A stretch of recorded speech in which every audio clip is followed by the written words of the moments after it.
இது பார்த்தீங்கன்னா கலர் அப்படியே சேஞ்ச் ஆகிடும். பிளாக் கலரில் ஆகுது பாருங்கள். நம்ம நெய் வீட்டில் அன்றாட யூஸ் பண்ணக்கூடிய நெய். இதில் வந்து என்ன எதுவுமே டிஃப்ரென்ஸே தெரியாது. இது வந்து ஒன்றுமே கிடையாது. ஒரு டெஸ்ட் பண்ணுறதுக்கு ஒரு சிம்பிள் இந்த டிங்சர் அயோடின் நம்ம கடையில் விற்கிறது இல்லைங்களா, டிங்சர் அயோடின், அது மட்டும் பார்த்தோம்னா இதில் நான் ஒரு டிங்சர் அயோடின் மட்டும் விடுறேன். இது பார்த்தீங்கன்னா கலர் அப்படியே சேஞ்ச் ஆகிடும். பிளாக் கலரில் ஆகுது பாருங்கள், தெரியுதா? டிங்சர் அயோடின் விட்டு வேணும்னா பிளாக் கலர்.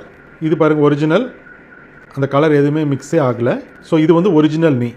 இது வந்து டூப்ளிகேட்டடு பார்த்தீங்கன்னா அப்படியே அடல்ட்ரேட்டட். தேனில் இன்றைக்கி அடல்ட்ரேஷன் நிறைய பண்ணுறாங்க. அதுக்கு வந்து நாங்கள் மாசாவே நாங்கள் வந்து எங்கள் டிபார்ட்மெண்ட்டில் வந்து நாங்கள் ரைட் பண்ணோம்.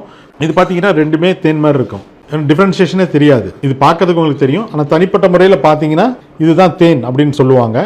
ஸோ இது ஒரு சிம்பிள் டெஸ்ட்டு தான், வேறு ஒன்றுமே வேண்டாம். பிளெயின் வாட்டர், சும்மா பிளெயின் வாட்டர் பாருங்கள்.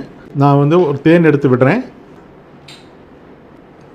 இப்போ பாருங்கள், இந்த தேன் தண்ணியோட ரியாக்டே பண்ணலை, அப்படியே அது தனியாக இருக்குது. தேன் தனியாக அடியில் தங்கிடும், வாட்டர் தனியாக இருக்கும். நான் எதுவுமே பண்ணலை, ஜஸ்ட் போர் மட்டும் தான் பண்ணினேன். ஓகே, இதே வந்து இது தேன் மாதிரி தான் இருக்கும் பார்க்குறதுக்கு, அப்படியே தானாக கரைஞ்சிடும். நான் எதுவுமே ஸ்டிர் பண்ணல, எதுவுமே பண்ணலை. இந்த தேன் பாருங்கள், இது அப்படியே இருக்குது. இது வந்து பார்த்திங்கன்னா கம்ப்ளீட்டாக டிசால்வ் ஆகிடுது. ஸோ இது வந்து டூப்ளிகேட் தேன். இது வந்து மெயினாக வந்து சர்க்கரை பாகு தான் நிறைய கலந்து வச்சுருப்பாங்க. சர்க்கரை பாகு பிறகுல வெள்ளத்துக்கு அந்த பாகை தான் நம்மளை ஏமாற்றி இந்த மாதிரி தேன், இது ஒரிஜினல் தேன், கொம்பு தேன், கொல்லிமலை தேன், அந்த தேன் இந்த தேனுன்னு சொல்லி நம்மளை ஏமாற்றக்கூடியது இந்த பொருள். ஆனால் ஒரிஜினல் தேன் பார்த்திங்கன்னா அது அப்படியே இருக்கும், அந்த கலர் எந்த விதத்துலையுமே அது மாறி வராது. அடுத்தது பார்த்தோம்னா அடல்ட்ரேஷன் நிறைய நடக்கிறது வந்து மில்க். அதில் வந்து நமக்கு நல்லா தெரியும், தண்ணி கலக்கிறாங்க. தண்ணி தான் நம்ம மெயினாக கலப்பாங்க. இதில் பார்த்தீங்கன்னா இப்போ பால் இருக்குது, ரெண்டுமே பால். ஓகே, இது ஒரு சிம்பிள் டெஸ்ட்டு தான். ஒன்று வந்து ஒரு இந்த மாதிரி கார்ட்போர்டு வச்சுக்கலாம்.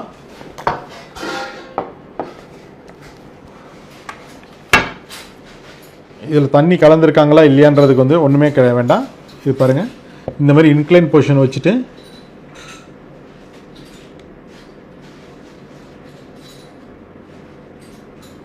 ஒரு சொட்டு விட்டுருக்கேன்.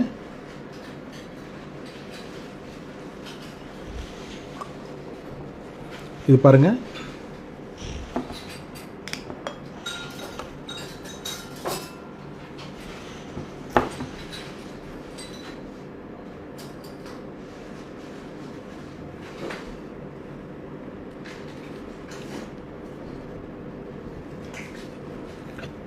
இது வேகமாக போயிடும். இதில் வந்து பார்த்திங்கன்னா பால் அந்த தடம் இருக்கும். பால் தடம் வந்து பார்த்திங்கன்னா திக்னஸ் ஆஃப் இது நமக்கு நல்லாவே தெரியும். இது ஒன்று. அப்படி வீட்டில் இது மாதிரி இல்லைன்னா கூட இந்த மாதிரி பிளேட்டில் கூட நம்ம வந்து இப்படி எடுத்து விட்டு பார்க்கலாம். சும்மா விட்டிங்கனாவே போதும். தண்ணியாக இருந்ததுன்னா தண்ணியாக இருக்கும், பாலாக இருந்தால் பாலாக இருக்கும்.